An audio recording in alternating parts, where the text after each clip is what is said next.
로마서 5장 1절부터 보시겠습니다.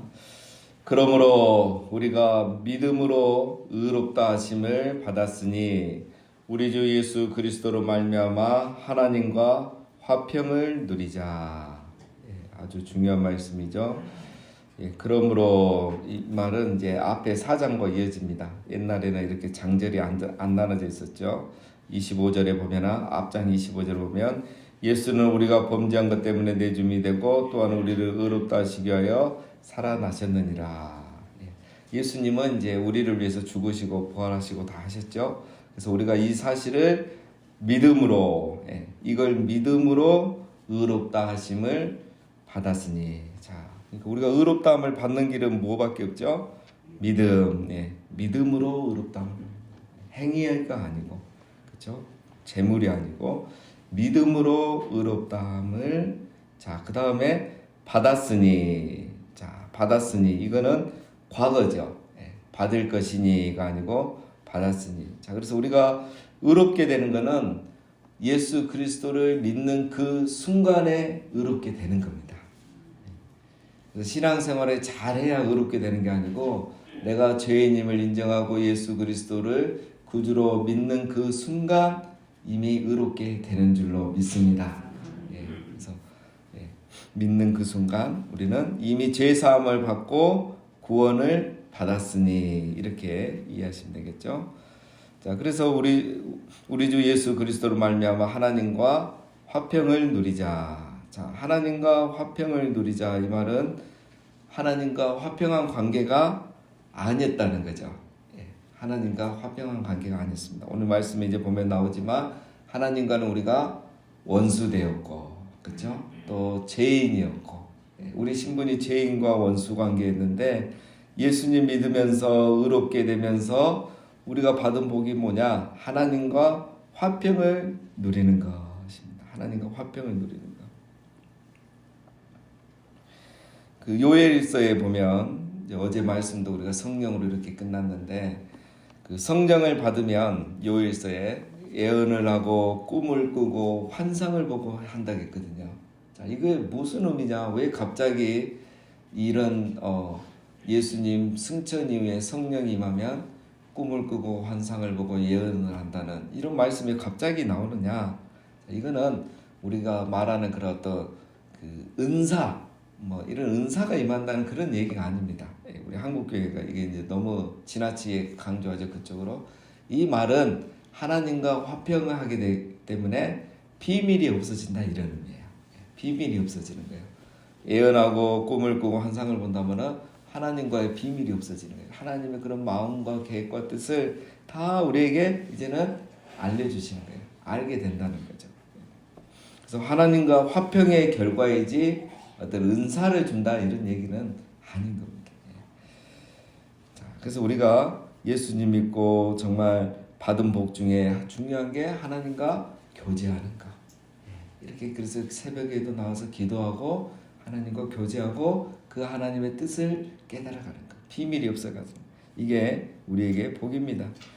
그 소교리 문답에 보면은 기도를 해야 되는 이유가 나와 있습니다. 왜 우리는 기도를 해야 합니까? 이거에 대한 답이 뭐냐면 자녀가 부모님께 구해서 받는 것은 누구의 즐거움이다? 부모의 즐거움이다. 그렇죠. 자녀는 뭔가를 원해서 부모님에게 용돈이든 뭐든 와서 받아가죠.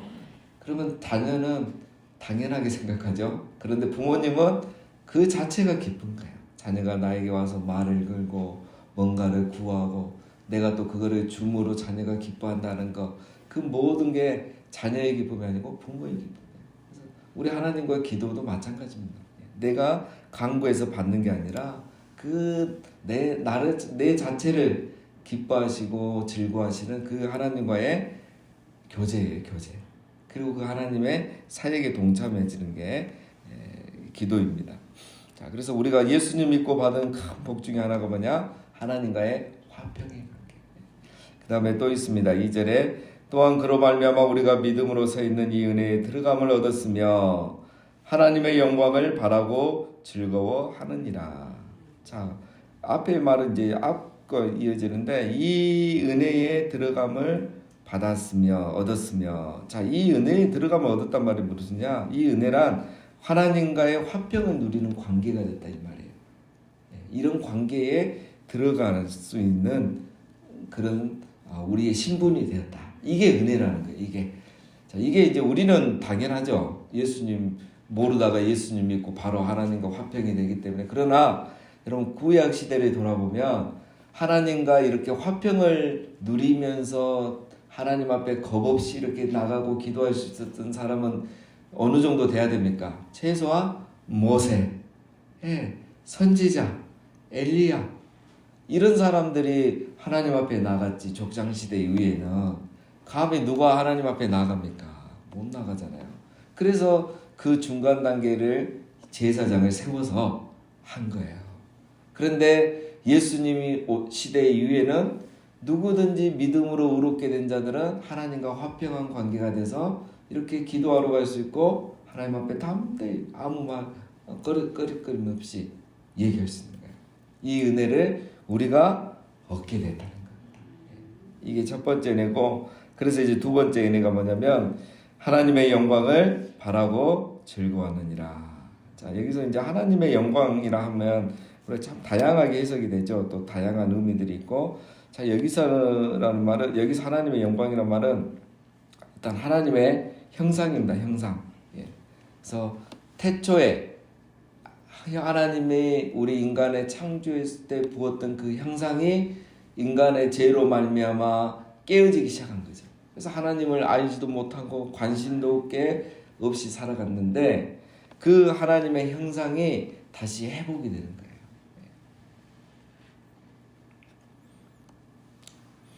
다른 말로 하면은, 우리로 하면은 성령 충만한 그리스도인이 돼서 성화된 성도가 된다 이거예요.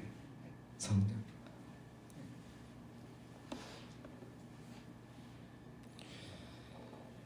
그 예들이 이제 어제도 우리가 말씀드렸지만 뭐 다니엘, 구약시대 삼손, 에후 뭐 이런 사람들이 다 이제 그렇게 했습니다. 성령을 받고 나서 하나님의 영광, 하나님의 형상이 회복되고 그 하나님과의 더 깊은 그 관계에 들어가게 되는 그런 것들이 다 이제 구약에 나오는 거죠. 자, 또 무슨 은혜를 받았습니까? 3절에 다만 이뿐 아니라 우리가 환난 중에도 즐거워하나니 이는 환난은 인내를, 인내는 연단을, 연단은 소망을 이루는 줄 알미로다. 자, 우리가 이제 즐거워하나니 왜 즐거워합니까? 환난 중에도 하나님의 영광을 바라면서 즐거워하는 것입니다. 그리고 우리 예수님 말씀처럼 우리가 예수님보다 더 큰 일도 하게 되는 거예요. 또 다니엘처럼 살게 되는 거예요. 이런 어떤 하나님 영광이 회복되면 새로운 삶이 시작되는 거죠. 증인의 길. 그래서 그것을 바라고 즐거워한다. 그런데 이제 여기서 우리가 잊지 말아야 될 것은 우리가 이렇게 의롭게 되고 하나님과 화평을 누리고 하나님의 영광을 바라면서 즐거워하면서 성화된 삶을 살아가고 있는데 그러면 환난 근심이 없어지느냐? 아니죠. 오늘 말씀에 보면 환난 중에도 즐거워하는. 이 말은 무슨 말이에요? 우리의 삶은 여전히 무엇이 있다? 환난이 있다는 거예요. 이거를 잊으면 안 되죠. 그럼에도 불구하고 우리는 환난 중에 즐거워합니다. 왜 그렇습니까? 환난, 연단, 고난이 있는 것은 우리를, 환난은 인내하게 만드는 거예요. 우리에게 인내하다 보니까 연단이 되는 거예요. 연단되면서 우리는 소망을 갖게 되는 거예요. 우리 예수님이 빨리 와야 되는데, 빨리 재림하셔야 되는데, 이렇게 환난이 오히려 우리에게 유익을 줄인 겁니다. 그래서 환난이 오고 고난이 오면 해야 될 것은 하나, 그죠? 첫 번째, 제일 중요한 거 뭡니까? 환난은 인내하는 것밖에 없는 거예요. 환난이 오면 주여 이 환난이 사라지게 해주십시오. 사라지기 전에 내가 인내하면 돼요. 인내하다 보면 환난이 사라지든지 내가 연단되어서 변화든지. 그래서 믿지 않는 가족, 남편이 변화되기나 믿지 않는 우리 직장의 상사가 변화되기를 기다리면 안 되고, 믿지 않는 이 세상이 하루아침에 바뀌기를 기대하면 안 되고, 내가 인내하는 겁니다. 인내가 연단을 이루어서 우리를 변화시키는 겁니다. 그래서 인내는 연단을 만들어낸다 하죠. 인내는 연단을 만들어낸다. 그래서 이 연단이라는 게 굉장히 중요합니다. 이 연단이란 거는 시험을 통과하고 인정받는 자질을 말합니다. 그래서 저 정도면 됐지, 저 사람 정도면 됐지, 이게 바로 연단이란 것이죠. 5절 소망이 우리를 부끄럽게 하지 아니하면 우리에게 주신 성령으로 말미암아 하나님의 사랑이 우리 마음에 부은 바 됨이니. 소망이 우리를 부끄럽게 하지 아니한다. 이 말은 소망은 꼭 이루어진단 말입니다. 우리가 바라는 소망, 예수 그리스도의 재림과 하나님의 나라가 임하는 것은 반드시 다 이루어지는 겁니다. 그래서 그 소망이 우리를 부끄럽게 하지 않는다는 거죠. 왜? 다 이루어지기 때문에.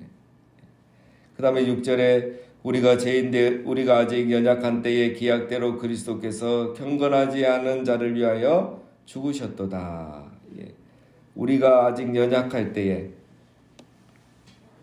자, 앞에서는 하나님의 성령이 우리에게 부어졌기 때문에 우리가 소망이 부끄럽지 않고 소망이 이루어질 것을 알잖아요. 자, 또 왜 그걸 알 수 있느냐? 6절에는 하나님의 이제 사랑인데, 자, 어떤 사랑이냐? 우리가 아직 연약할 때에 그리스도께서 우리를 위하여 죽으신 걸 보면 우리의 소망이 절대 부끄럽지 않다. 왜?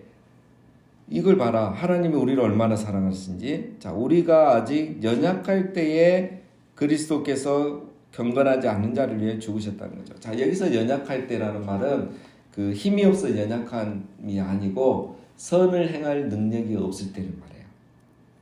하나님의 형상을 닮으려는 마음이 없을 때, 그렇게 우리가 하나님에 대해서 일절 관심도 없고 사랑도 없고 선을 행할 마음도 없는데, 그때 어떻게 했습니까? 그리스도께서는 그런 경건하지 않는 연약한 우리를 위해서 죽으셨다는 거예요. 이걸 보면 하나님이 우리를 얼마나 사랑하는지 알지 않느냐. 그러면 소망이 우리를 부끄럽게 하겠냐? 아니다. 우리의 소망은 반드시 이루어진다. 이것을 강조하는 거죠. 7절 의인을 위하여 죽는 자가 쉽지 않고 선인을 위하여 용감히 죽는 자가 혹 있거니와. 의인을 위해서는 죽는 자가 잘 없지만 선인을 위해서는 용감히 죽는 자가 간혹 있다 이거죠. 쉽게 말하면 그 다윗의 새 용사 같은 사람, 목숨 걸고 가서 적진에 가서 불을 떠오죠. 자, 이런 일들이 이제 세상에는 가끔 있는데 죄인을 위해서 죽는 일은 없잖아요. 그런데 우리 예수님은 우리가 아직 죄인 됐을 때에 우리를 위해서 죽지 않았느냐. 선할 우리가 연약할 그때에 그리스도를 닮으려고도 없고 선을 행할 능력이 없는 그때에 그리스도께서 경건한 자를 위해 죽으시지 않았느냐. 하나님은 이렇게 우리를 사랑하신다. 뿐만 아니라 8절에 우리가 아직 죄인 되었을 때에 그리스도께서 우리를 위하여 죽으심으로 하나님께서 우리에 대한 자기의 사랑을 확증하셨느니라. 7절 8절에는 의인을 위하여 죽는 자도 없고 선인을 위하여 가끔 있는데 우리 예수님은 죄인을 위해서 죽지 않았느냐. 자, 이걸 보면 뭘 알 수 있다? 하나님이 우리를 얼마나 사랑하는지 하나님께서 자기의 사랑을 확증하셨다. 자, 하나님이 우리를 사랑하는 걸 뭘 보면 알 수 있다? 6절에 우리가 아직 연약할 때에 그리스도께서 우리를 위해서 죽으신 것. 그 다음에 선인을 위해서 죽는 자가 세상에는 간혹 있는데 우리 예수님은 오히려 우리가 죄인이었을 때에 우리를 위해 죽으신 걸 보면 우리를 사랑하신 걸 알 수 있다. 그렇죠? 그러니까 이게 설명이 안 되는 거죠. 왜 죄인을 위해서 죽느냐? 이거는 답이 없어요. 뭐 하기 때문에? 사랑하기 때문에. 사랑. 우리 그 세상에 또 주변에 보거나 이제 TV를 보다 보면 그 결혼할 수 있는 상대가 아닌데 이제 결혼하는 경우들이 있잖아요. 도저히 서로 이렇게 조건이 안 맞는데, 물론 이제 요즘은 보면은 대부분 그 직업군 안에서 이렇게 결혼하는 시대가 돼버렸는데, 이제 그러는 가운데서도 이게 영 안 맞는데 이렇게 서로 사랑하고 결혼하는 경우가 있죠. 그 다 이유가 뭡니까? 다 설명이 안 되는 거죠. 서로 사랑하기 때문에. 자, 우리 예수님이 우리를 위해서 죽으신 이유, 하나님이 우리를 사랑하고 예수님이 우리를 사랑하기 때문에.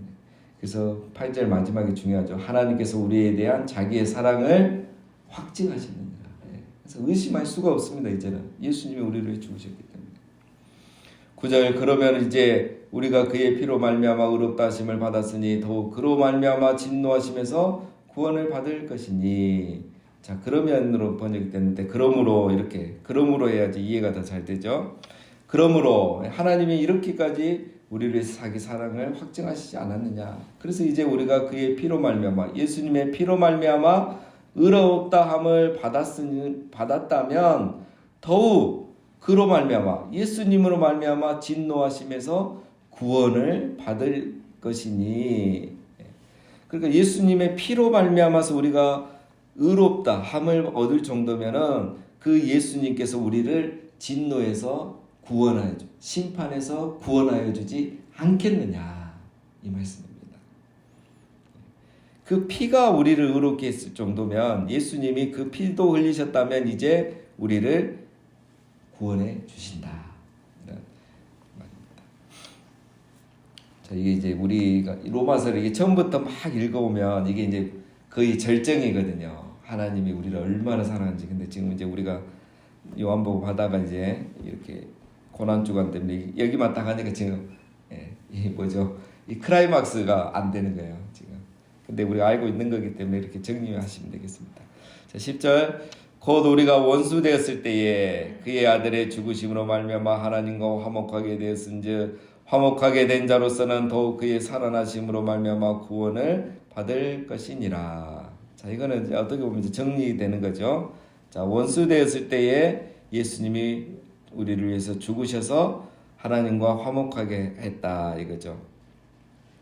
자, 예수님이 죽으셔서 하나님과 원수된 우리를 화목하게 해줬다면 예수님이 이제 부활하셨으니까 우리를 구원해 주실 것은 분명하다 이거예요. 그러니까 이게 이제 로마서에 보면 우리 구원의 단계가 나옵니다. 그렇죠? 하나님이 예정하시고 부르시고 그다음에 구원의 확신을 갖게 하시고, 그렇죠? 그다음에 의롭게 하시고 거룩하게 성화하시고 나중에 영화롭게 하시고 이런 단계들이 있는데, 자, 그걸 말하는 거예요. 그래서 우리가 예수님이 우리를 위해서 죽으심으로 의롭게 됐다면 그 다음에 성화되는 것 당연한 거고, 그 다음에 마지막 날에 구원받는 것은 당연하다 이거죠. 그 이야기를 하고 있는 겁니다. 죽으심으로 우리가 의롭게 됐다면 예수님이 부활했으니까 우리를 당연히 영원한 생명을 주셔서 천국으로 데려가지 않겠느냐 이런 말입니다. 그래서 이 화해는 이제 원수됨의 종식이 되는 거죠. 그래서 부활은 이 화해를 통한 하나님과의 화목을 통해서 속죄의 영원성을 보여주고 하나님 사랑의 불가변성을 확정지어주는 이 중요한 사건이 이제 부활인 거죠. 부활. 예수님이 부활하셨기 때문에 우리가 이제 구원받고 이렇게 천국에 가게 되는 거죠. 그래서 그 부활 자체라는 게 뭐예요? 그러면 예수님이 죽으심으로 우리가 의롭게 된 것이 유효하단 말이에요. 끝까지. 우리가 그 중간에 여러 가지 일들이 있잖아요. 그러나 유효하다는 거예요. 예수님의 그 죽으심이. 그리고 하나님 사랑이 변치 않다는 것을 보여주는 게 이 부활 사건이라는 겁니다. 마지막 11절 그뿐 아니라 이제 우리로 화목하게 하신 우리 주 예수 그리스도로 말미암아 하나님 안에서 또한 즐거워하느니라. 자, 우리가 하나님과 화목하게 됐고, 자, 구원받게 됐죠. 그런데 그뿐만 아니라 이제 예수님 안에서 예수님으로 말미암아 하나님 안에서 즐거워하느니라. 그러니까 하나님과 이 사이만 좋아진 게 아니라 이제는 오히려 하나님을 즐거워하면서 이렇게 적극적으로 기뻐하면서 살게 된다는 거죠. 이거를 이제 우리 구비지 신학적으로 그 단계를 나누면 칭의의 단계를 넘어서 이제 성화의 단계로 성화의 기쁨으로 들어간다는 거예요. 그래서 쉽게 얘기하면 이제 우리가 처음에는 예수님 믿고 내 의롭게 됐다, 의인이 됐다, 천국 간다 이 정도로 기뻐하는 신앙 단계가 있는가 하면 나중에는 어떻게 하죠? 이제 예수님이 너무 좋은 거예요. 말씀만 들으면 막 눈물이 나고 너무 행복하고 교회 오기만 교회 간다고 생각만 하면 오늘 토요일 밤부터 막 설레이고 이런 이제 성화의 기쁨의 단계에 들어가는 것도 다 이 하나님의 구원 단계 안에 있고 이게 다 하나님의 예수 그리스도로 말미암아 우리가 하나님 안에서 그리스도 안에서 누리게 되는 은혜와 축복이라는 것입니다. 이 은혜가 바로 우리 주 예수님의 죽으심과 부활을 통해서 우리에게 주어졌기 때문에 이 고난 주간에 이 은혜를 더 우리가 묵상하고 또 기억하면서 이 은혜와 복을 항상 누리시는 우리 모두가 되시기를 주님의 이름으로 축원합니다.